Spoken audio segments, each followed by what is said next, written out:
All right, Cromp. It is halftime of the Tennessee-Alabama game.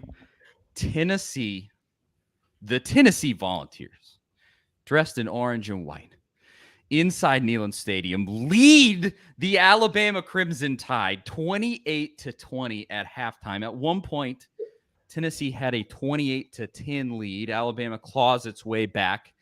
They're near the end of the half. We're going to give our full rundown. I am Charlie Burris of A to Z Sports. That is former Vols quarterback Jonathan Crompton. And before we get into all of that, got to tell you about our great sponsors, Farm Bureau Health Plans. Farm Bureau Health Plans is a corporate sponsor of the Vols. They've been serving Tennesseans for 75 years. Plan on us for health, dental, and vision at fbhp.com/ATOZ. That's Farm Bureau Health Plans and Omaha Steaks. Visit omahasteaks.com and type in promo code VOLS at checkout to fill your freezer with enough gourmet food to keep your cookouts going strong into the fall. And finally, Rattle and Snap Tennessee whiskey from Logstall Distillery. Make your own luck with just like Tennessee's fast-paced Rattle and Snap offense with Rattle and Snap Tennessee whiskey. I'm riddled with anxiety down to my core. The Tennessee. I know you are. I'm beside myself. Tennessee leads at half against Alabama. What are you thinking? What are you thinking, Crop? Talk me off the ledge. How are we doing? How are we doing? I absolutely love your the purity of your anxiety, and I'm saying that in a positive light because that is the definition of Tennessee fans with how much people care. You know what I'm saying? Like, it's awesome. And then these comments. It's a blessing and a curse. I'm with you, but you know what? That's almost, to me, that's a great way to live, right? It keeps you on the edge, right? We have a good time doing it. These comments are unfreaking believable right now. Yeah, thanks to everybody who's watching. We already got a huge audience in here. I'm loving reading these comments. So, I'm dying laughing at half of them. Right. Listen to you laughing my rear end off watching some of these comments because this is what it's about. Tennessee, Alabama, 28-20. Dude, this is what else could you ask for? This is it. This is it. And I say that obviously, yes, we want to win. That's not what I'm getting at, but it's we're playing well. Hooker's 12 of 16 for 166, 2 touchdowns, right? We got 81 yards rushing. We're over halfway there to our 150 goal that I say. Obviously, if we get to 200, that's just icing on the cake. But we're on par offensively for what we do. Now, they've got 205 yards passing, but you know what? Gibbs only has 62 yards rushing. He's got 360 the last 2 games. Yep. We're playing well defensively, the bend but don't break mentality, 2 field goals. We're playing not the best we could play because you always play better, but we're taking advantage of what's given to us. Alabama, Neyland Stadium is freaking rocking. They've got, they've already got almost it's 75 yards in penalties already. Yeah. So the stadium is in it. The stadium is making a difference. So right before we started, Saban on halftime, we played as worst we could ever play, and we're still in the ball game. Yeah, you're in the ball game because you're playing ball control. Our offense is lighting your ass up. There ain't nothing you can do about it. Tennessee's offense for most of those drives is doing whatever they want. They stalled out on a couple, but they took advantage of the turnover of the muffed punt. That's massive. You take advantage of the bounces that you're given. 100%. And just everything in that half, it did not go perfect. It was not the perfect half, and you're leading by 8 against Alabama. I mean, that's all you need to know in terms of what happened in that first half. Yeah, the defense, they're getting gouged, and Jahmyr Gibbs is the best running back you're going to play in this entire season. And Dude's good. Yeah, he's a monster, and there's not a whole lot that you can do about that. And so you have that, but Young is not destroying you. Yeah. And you're hanging tough where on certain drives you're keeping them to a field goal. That'll win you this game. Keeping these guys to a field goal on multiple drives is going to win you this game tonight. And so I do get the feeling I think you got to score 50. I think you got to score 50. And I think the final score will be 50-45. See, I'm sticking with my 45-42. I got to stick with my guns there. But either way, no, you're right. We've got to score in the mid-40s. Yeah. But we do that often. Right? We do that often. It's not out of the realm for us. You know what I mean? It's not. if what we talked about right before we came on, since 04, the most points Saban's given up in a halftime is 28 and 24 the past 2 years to us. Right? But what we can't do is what we did last year when we had a 14-7 lead at the end of the first and not sustain the momentum. Exactly. Keep pushing. The advantage, that stadium is nuts. You know how, dude, you know as well as I do, when we're watching these games, you can hear the whistle. You can't hear a damn thing. Nothing. It's absolutely drowned out. Like, think about it. You can't give enough credit to the fans. That is the fans, real. I mean, I think the thing that makes me the most nervous about where Tennessee is in this is that these fans deserve this so much. So much. After everything in these last 15 years, you are 30 minutes from the greatest redemption of them all, outside of winning a national championship. I mean, this is it. Yeah. You're beating the evil empire. You're defeating the evil empire. I love Darth Vader. I love the name. This is it. And you're 30 minutes from that, and you got an 8-point lead right now, and you're getting the ball coming out of the half. And we're getting the ball. So, once again, we talked about it. We haven't played our best. Neither have they. No. We get the ball. We got to take advantage. Here's the thing, man. If there's one team, I'll take back two, but from here on out that we're going to play, it's not going to quit. It's going to be Alabama.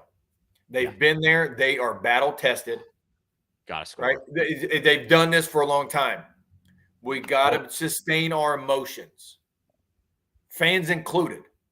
You know, absolutely. In the stadium, like when it comes fourth quarter and this game's close, they got to be rocking tonight. They got to make it so uncomfortable they can't hear and get more delay games. They got to. Yes. So far we've done. So far we've done what we need to do, though. All right. Well, let's talk about Tennessee didn't play perfect in that first half.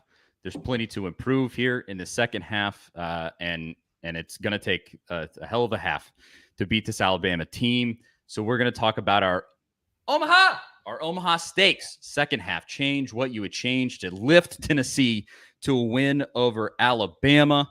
And Crompton, I'll let you prepare for that while I tell the good folks about Omaha Steaks. From tailgate parties to busy weeknights, the flavor experts at Omaha Steaks have made it easy to savor all the flavors of fall with their mouth-watering assortments of perfectly aged steaks, ultra-juicy burgers, and easy-to-prepare comfort meals that are ready in a flash.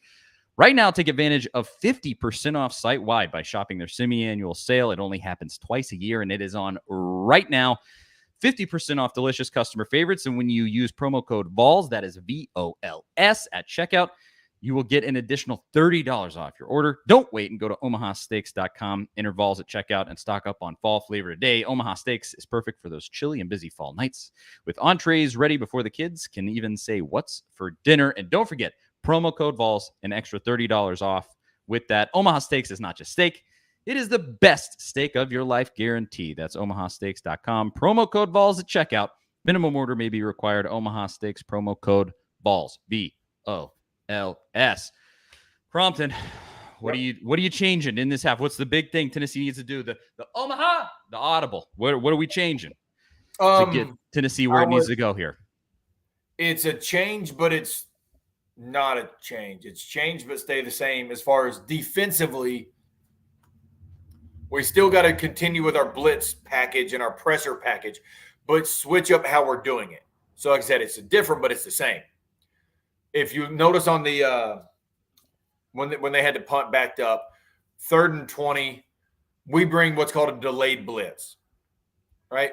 Banks does a good job of 1/2 a second looking like he's dropping coverage, make the tailback declare, go, right? We got to kind of switch up how we're doing that with our stunts by our D-line and our looping D-end, D-tackle, our cross-dog blitzes, stuff like that. Get pressure, make him beat us throwing the ball. I don't care if teams throw for 450 yards against us. If it's the bend but don't break, right? Yes. Where we get in trouble is when they rush for 200 plus and physically wear us down. You know what I'm saying? Like, so if they're dropping back in 2nd and 10, 3rd and 8, 3rd and 9, that's our advantage. So we got to keep them out of a positive second down with our stunts and our cross-dog blitzes, but kind of change up how we're doing them. We're doing them, but now we need to get creative and bring them away from where we're doing it, right? Let them make them declare, bring them opposite. that type of stuff. So almost where it's like on the offensive side, it's option football of you can run out if they go in, right?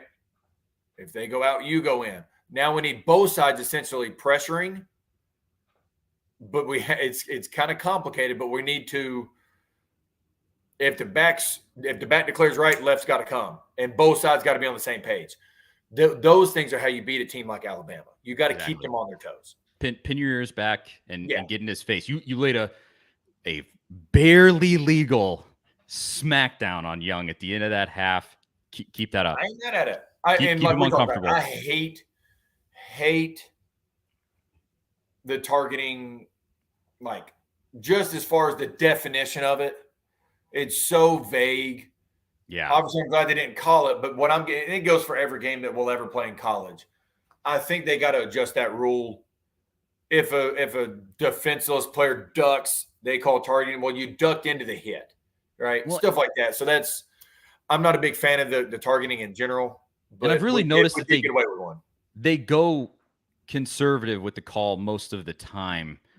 Even still, I think because it's so vague, they sort of err on the side of let's not throw this kid out of the game because it is such a dire hit to the team. I mean, that would have been Omari Thomas. He would have been gone, and that would have been absolutely brutal. And well, like Jeff said, we did get lucky because I was on the air with you, and I was like, dude, that technically by definition, but I don't like the definition of the rule because it's so vague. Yeah. There's too much gray area with that rule. I do think in the offseason, I know this is a side note, that they need to readjust that some way, shape, or form for every game because there's too many kids getting thrown out that shouldn't get thrown out. Absolutely. Every week for that stupid penalty. Well, hopefully that defensive line steps up. I'll just go more steam. This has got to be this is going to be shootout. I hope that the defense steps up. But I stick by what I was saying. You're going to need 50 in this one. Now, if you score 50, you may win by a whole touchdown, but just do it. As many points as possible. There's no lead that's comfortable here. There's no lead that's comfortable. And you know, Nick Saban is the greatest coach of all time. Tennessee fans don't like to hear that. That's who you're facing. That's who you are across the field from.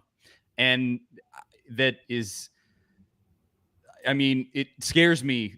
That's the thing that scares me. Like if you have an 8-point lead right now against a lesser coach, even if they were the number 3 team in America, I'm feeling more comfortable. But this dude has won this many national championships for a reason. So I'm incredibly nervous, and so we'll move on. Our final question for this half, and I'll leave it to the comments here. We got tons of people watching right now. We had almost 400 people watching live. That's crazy. Thank you to everybody tuning in. Your confidence level. The Tennessee will win this game 1-10. How are you feeling going into the second half? What is your confidence level 1-10 that Tennessee can pull this off? Up 8 points. They get the ball to start the second half. You got to score more steam. Lay it on 50 points. Get there. This is going to be a track meet. This is going to be a Big 10 game. You got to score. Or sorry, a Big 12 game is what I mean. It's just so imperative to get those points. Let's see what everybody's saying. Tommy says 10. Ben says 7. Matthew, 9. Justin, 8. These people are confident. Victor, 5. Feeling more like me. Samantha, 7. Matthew, 6. Tyler, 5. Seth, 7. Tommy, 10. Nate, 8. We got some confidence in these comments, Crump. Where you at? What's 1-10? How are we? Everybody knows where I'm going. I'm sticking with my lucky number 8. It's worked every week so far. But that's when I'm confident, that's the number I go with, right? That's my mentality. That's how I am. That was my number essentially my whole life. Right. So to me, that when I say that number, it's higher in my mind than a 10. And for anything, guys, that's my deal. So I got to stick with 8. I like where we're at. We're getting the ball, but we got to be very productive with the ball. Have to. Right out of the gate. Have to. You got to bring the heat. Stanley says he's a 5. Evan says 6.4. Carrie, 7. Oliver, 8. Sean, 7. Montana, 7.5. Eric, 6.1. These are very specific. Caleb, 9, baby. Pat says 6.5. I'm going to go 5.5. I'm over 50%. I'm over 50%. Better than I thought. This is optimistic. It is. Tennessee's offense is doing what it wants on a lot of these possessions. Heupel is good at adjusting at the half. He came out and blew LSU, off their feet in that second half. And he's done so far. Did it against Florida, did it against Pittsburgh, did it against LSU. You've seen the evidence that this man can adjust at a half. And I'm the only thing that makes me so hesitant is just as Alabama. It's kind of similar to how I felt with Florida, where it was just superstition hanging over your head. It was just like, well, God doesn't want us to win this game. Well, you won that game. You beat that curse, and now let's beat this Alabama curse. It's right here. And that Alabama curse is not so supernatural as much as it's just the freaking coach that they have. But I'm with you. I agree with everything you said. So I'm trying to make sure that they don't kick off or anything. I agree with everything you said. The only counterpoint I'll make is, yes, we've proven we can adjust with the best of them. Saban is the best in history at in-game adjustments. He is the best. But and I'm not saying that as a slight towards us. I'm saying that when we do what we're supposed to do. Okay? Keyword when. Yeah. We do what we're supposed to do. We're going to start talking about Heupel being one of the best in college football at in-game adjusting. Absolutely. That's the mindset that I have. And after these comments, that's the mindset that 95% of our fans have. And I love it. But I think that's how I feel about it. Because Saban's going to come with some stuff. Let's go look at it. He ain't stupid. He saved certain blitzes and coverages for this half. He's not an idiot. Yeah. Heupel saved certain things. And I'm sitting here, my wife's like laughing at me sometimes because I'm getting excited, right? There's certain things that we're doing offensively that we're setting them up for double moves. We keep running 12 and in, 12 and in, 12 and in, PI, 12 in and go. We're going to double move them. Brew McCoy, he's outside running 15-yard stop, 15-yard stop, 15-yard stop, and we're not throwing it, okay? We're looking away because our coaches are watching. Now we're going to stutter and go at some point. He's playing that long Heupel's game. not an idiot too, right? So that's my thing is now's the time to go prove that you've earned that raise that he got, and he's earned it so far. But now let's earn it and make Danny White look like a genius for giving it too early. I mean, I think if Tennessee walks away with a win here during the post-game show, we are talking about Hendon Hooker is your Heisman frontrunner, and Josh Heupel has Coach of the Year sealed up. I mean, that's the stakes that are in the second half. I would not say sealed. But we'll watch this. We'll get into that. Close. We'll get that in the post game because there's still a half a season left at that point where we go kick people's rear ends. That's true. You have plenty of work still left to do even after this. This isn't your entire season. But boy, it would be meaningful. It would be. But like I said last week, this week does not define our season. It doesn't. Don't forget that. It doesn't, right? What we got to do is we got to continue to what we're doing, stay the course, keep being productive offensively, change it up defensively, let the chips fall where they fall, right? Don't press. Our coaches do a really good job of that. They do. Yep. At that point, the play's got to be made, right? This game does not define it. It's just a notch on the belt when we do what we're supposed to do. That's how we're supposed to look at it. It's just but also, we'll rush the field and tear it on the goalpost, throw the goalpost in the river. All right. Tennessee 28, Alabama 20. My stomach is a knot right now. Let's go do this. Go Vols, everybody. Let's do it. Let's win this football game. And we will talk to all of y'all in the postgame right here, wherever you're watching A to Z Sports all over the social medias. Come right back and join us, win or lose. And let's win this. All right. See y'all after the game.